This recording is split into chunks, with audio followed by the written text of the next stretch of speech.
तूप, गूळ, रताळे आणि दूध यापासून बनणारा हा अप्रतिम पौष्टिक रताळ्याचा शिरा आज आपण बघूयात. ही मला माझ्या सासूबाईंनी शिकवलेली रेसिपी आहे, म्हणून मी ही तुमच्यासोबत पण शेअर करते. तर गॅसवरती कढई ठेवायची, गॅसची फ्लेम मीडियम ठेवायची. त्यामध्ये अर्धा वाटी तुम्हाला टाकायचं आहे गावठी तूप. तूप शक्यतो गाईचं असावं. त्यानंतर त्याच्यामध्ये तुम्हाला टाकायचे 5 ते 6 मीडियम साईजची रताळे. रताळे व्यवस्थित स्मॅशरने स्मॅश करून घ्यायचे. त्यानंतर 2 मिनटं त्याला अजून फ्राय करायचे.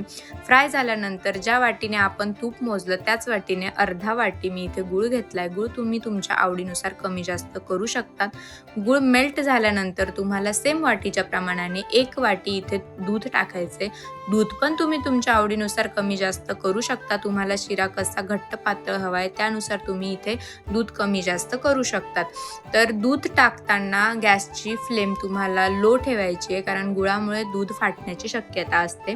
त्यानंतर तुम्हाला झाकण ठेवून घड्याळी 2 ते 2.5 मिनटं फक्त हा शिरा शिजवून घ्यायचा आहे आणि त्यानंतर तयार आहे तुमचा गरमागरम रताळ्याचा शिरा.